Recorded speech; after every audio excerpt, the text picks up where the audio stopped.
आज एक महत्त्वाचा विषय तुम्हाला सांगतोय आणि ते म्हणजे वाचन केलं तरी लक्षात राहत नाही. नमस्कार, मी सुशील महाराज नाईकवाडे, शब्दरत्न वक्तृत्व प्रशिक्षक. वक्तृत्वावर प्रभुत्व मिळवून तुमच्यातील आदर्श वक्ता घडवण्यासाठी तसेच व्याख्यान आणि कीर्तनातून शिवचरित्रातील प्रेरणादायी व्हिडिओ पाहण्यासाठी आमच्या चॅनलला सबस्क्राईब करा आणि नवनवीन व्हिडिओ पाहण्यासाठी बेल आयकॉनला दाबायला विसरू नका. जय जिजाऊ, जय शिवराय, रामकृष्ण. मला अनेक लोकांचे प्रश्न आहेत की सर, आम्ही वाचन करतो पण ते वाचन केलेलं लक्षात राहत नाहीये, काय करावं लागेल वाचन करण्यासाठी? पहा, तुम्ही शाळेत असताना किंवा कॉलेजला असताना परीक्षेच्या आदल्या दिवशी वाचलेलं दुसऱ्या दिवशी लक्षात राहतं, पण परीक्षा 6 महिन्यावर आहे, परीक्षा 1 वर्षावर आहे, त्यावेळी तुम्ही जे वाचन केलं ते तुमच्या लक्षात नाही राहत. म्हणजे मला सांगायचंय की तुम्हाला गरज आहे, तात्काळ गरज, आणि गरज मला आत्ता आहे, मला आत्ता बोलायचं आहे, ही भावना ज्या वेळेला तुम्ही ठेवाल त्यावेळेला ते लक्षात राहील.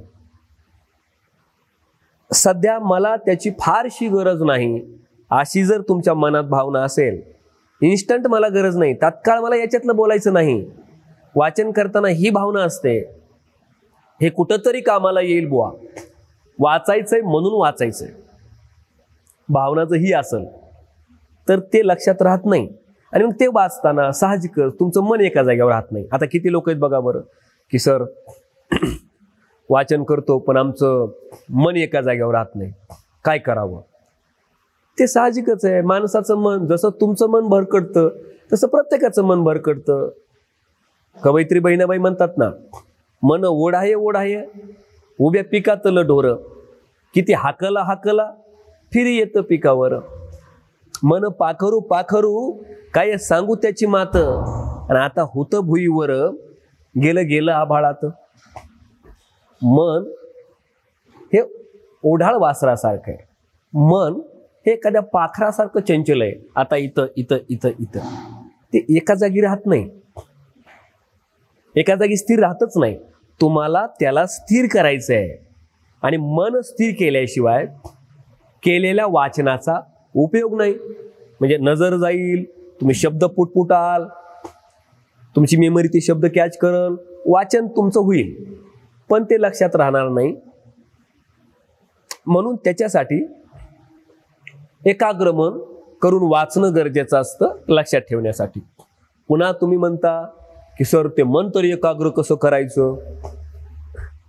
मी पुन्हा सांगतो, वाचलेला एखादा मुद्दा लक्षात राहत नाही, त्याचं कारण आहे की तुम्ही त्या आत्मीयतेनं त्या मुद्द्याला वाचत नाही. प्रत्येक मुद्दा वाचताना या मुद्द्यातलं मी माझ्या भाषणात काय सांगू, ज्या वेळेला ही भावना असेल तुमची त्यावेळेला निश्चित तुम्हाला काही ना काही त्यात वाचायला भेटणार. म्हणजे मी नेहमी सांगत असतो, वाचा, नुसतं वाचा नाही, वाचा वेचा, साठवा, लगेच त्याचे मुद्दे काढून ठेवा, वाचा वेचा साठवा, वेळेवरती आठवा, आणि मग तुमचं भाषण वटवा. नुसतं वाचन नाही, पण प्रत्येक पॅरेग्राफ वाचताना, प्रत्येक मुद्दा वाचताना मला याच्यातून काय मिळेल बुवा? ठीक आहे, मी 10 पानं पालटले, 10 पानामधून मला काय आशय मिळाला का लोकांना सांगण्यासाठी? किंवा आशय नाही मिळाला तरी चालेल, आशय नाही मिळाला तरी चालेल, पण त्यात एखादी अशी ओळ आहे का की मला ती ओळ जशाच तशी देऊन, पाठांतरातलं म्हणतो आपण आता हे, जशाच तशी ओळ फेकून मी श्रोत्यांच्या टाळ्या मिळवू शकतो? असं त्या लेखकानं लिहिलेलं एखादं वाक्य असतं की तुम्ही ते टाळ्या मिळवू शकता. हे काहीतरी घेण्याची वृत्ती ठेवून जर वाचायला बसलात तर ते लक्षात राहतं. संबंधित, आता एक अगदी सोप्या भाषेत सांगतो, विशिष्ट हेतू डोळ्यासमोर ठेवून केलेलं वाचन कामाचं असतं. त्याला म्हणायचं सहेतुक केलेलं वाचन. माणसं वाचतायत, माणसं ऐकतायत, पण त्यांच्या डोळ्यासमोर हेतू नाहीये. एखादं गाणं आपण ऐकत असतो आणि गाणं ऐकताना त्याच्या पुढं त्या गाण्याला काही टाइमपास म्हणून ऐकतो आपण. ते गाणं गाण्यातून काहीतरी घ्यायचंय म्हणून गाणं ऐकत नाही आपण. तो चला उगाच टाइमपास आपलं गाडीमध्ये लावलंय, 4 व्हीलरमध्ये मस्तपैकी पिन लावून गाणी ऐकत चालतोय, डुलत चालतोय, पण हेतू काहीच नाही गाणी ऐकण्यामागं. हेतू एकच, तुमचं मनोरंजन. मनोरंजनाचा हेतू वाचन करताना ठेवू नका, मनोरंजनाचा हेतू ऐकताना ठेवू नका. वाचन आणि श्रवण चांगल्या भाषणासाठी हे 2 टॉनिक आहेत, लक्षात ठेवा. वाचन आणि श्रवण हे 2 टॉनिक चांगल्या वक्तृत्वासाठी महत्वाचे आहेत.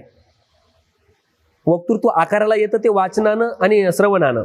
म्हणून चांगला श्रोता हा चांगला वक्ता असतो. चांगला श्रोता उत्तम वक्ता तेव्हाच बनतो तो चांगलं श्रवण ज्यावेळी करतो. आता लक्षात ठेवा, सहेतुक वाचन असलं पाहिजे असं म्हणलो मी. म्हणजे वाचनासंदर्भी तुमच्या लक्षात कधी राहील, तुम्ही विशिष्ट हेतू डोळ्यासमोर ठेवून. चला आता फॉर एक्झाम्पल 15 ऑगस्ट आला किंवा एखाद्या महापुरुषांची जयंती आली, छत्रपती शिवाजी महाराजांची जयंती आली, अण्णाभाऊ साठेंची जयंती आली, लोकमान्य टिळकांची जयंती आली. काहीतरी एखाद्या महापुरुषांची जयंती आली आहे म्हणून मला वाचायचं आहे, हे लक्षात राहू द्या की उदाहरणार्थ मला 15 ऑगस्टला भाषण करायचं आहे. मग तुम्ही वाचन करणार, मग त्याच पद्धतीचं वाचन करायचं आहे म्हणून तुम्ही निवडणार नेमकं काय वाचू. वाचायला तर भरपूर आहे ना, रामायण आहे, महाभारत आहे, वेगवेगळे धर्मग्रंथ आहेत, वेगवेगळे मोटिवेट करणारी पुस्तकं आहेत. याच्यातलं नेमकं काय वाचू. देशाच्या स्वातंत्र्याबद्दल बोलायचंय, मग मला एखादी 4 ओळी तशी मिळाली पाहिजे देशाच्या स्वातंत्र्याची. मग मी काय वाचलं पाहिजे, अगोदर काय वाचलं पाहिजे ठरवा. हेतू डोळ्यासमोर पाहिजे. जर का हेतू डोळ्यासमोर असला तर तुम्ही ते वाचन सहेतुक करताय.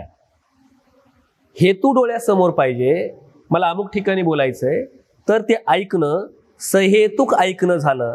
म्हणजे वाचन करताना विशिष्ट हेतू डोळ्यासमोर आहे का, आणि हेतू जर डोळ्यासमोर असेल तर मी त्याच्यासाठी वाचन करतोय,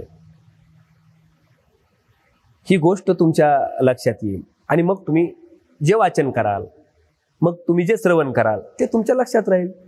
म्हणजे कधी कधी असं करतो आपण, एखादं ऐकायला बसतो, म्हणजे एखादं व्याख्यान ऐकलं, तुम्ही भरपूर ऐकलं, आणि एखाद्याने विचारलं काय ऐकलं, ते म्हणतोय काय ऐकलं काय लक्षात नाही, सांगता येणार नाही, पण बरं होतं, छान होतं, मला त्यातून काय मिळालं असे तुम्हाला सांगता येत नाही. तुम्ही सर्वांगाचे कान करून ऐकतच नाही. तसं वाचन करताना जर एखाद्याने विचारलं तुम्हाला अमुक एक पुस्तक वाचलं, काय मिळालं, काय भेटलं तुला, तर सांगता आलं पाहिजे हा मुद्दा मला भावला, हा मुद्दा माझ्या मनात घर करून राहिला.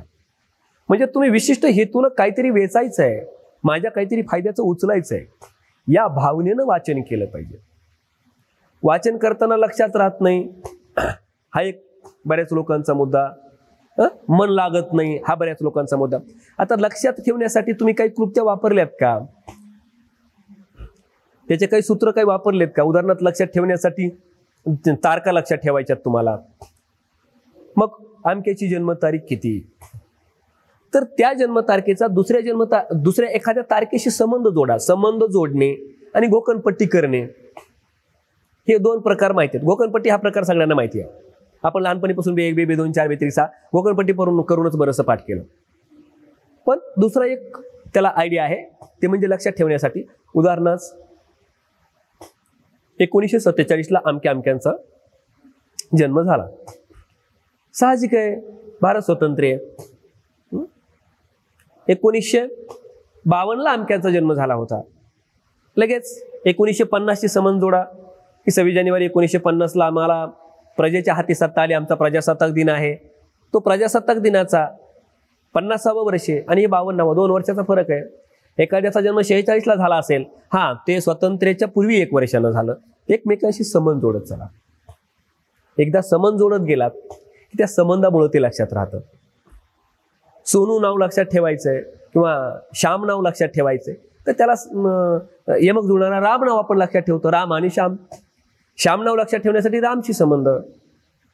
प्रणव नाव लक्षात ठेवायचंय, त्याचा प्रणयशी संबंध. तुमचं प्रणव नाव लक्षात ठेवायचं असेल तर माझ्या कुणाच्या तरी पाहुण्याचं ते नाव आहे, कुणाच्या तरी पाहुण्याचं आत्याच्या मुलाचं अमुक अमुक अमुक त्या नावासारखंच नाव आहे, थोडंसं चेंज आहे. हा संबंध ठेवा लक्षात. नावं लक्षात ठेवण्यासाठी, तारखा लक्षात ठेवण्यासाठी त्याचा एका विशिष्ट दुसऱ्या गोष्टीशी संबंध जोडायचा आणि मग ती गोष्ट लक्षात ठेवायची.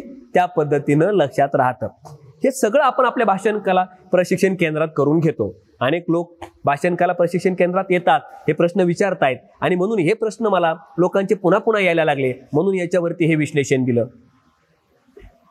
आणि म्हणून आपल्या प्रशिक्षणाला आलेल्या लोकांना तर ते कळतंच, पण तुम्हा सर्वांना घर बसल्या कळावं, तुमच्या जीवनामध्ये वक्तृत्वाचा जो अंधार आहे तो मिटावा आणि वक्तृत्वाच्या अगदी प्रकाशात तुम्ही यावं आणि तुमच्या जीवनामध्ये वक्तृत्वाच्या माध्यमातून झालेला उजेड सर्वत्र दरवळावा आणि त्या उजेडात तुम्ही असावं, त्या प्रकाशात तुम्ही असावं आणि तुमच्या वक्तृत्वाचा प्रकाश या भूतलावरती पडावा, याच्यासाठी हा अट्टहास, याच्यासाठी हा छोटासा प्रयत्न मी सुषेण नाईकवाडे यूट्यूब चॅनलच्या माध्यमातून करत असतो. असे नवनवीन व्हिडिओ तुम्हाला या यूट्यूबमधून येतील, माहिती मिळेल.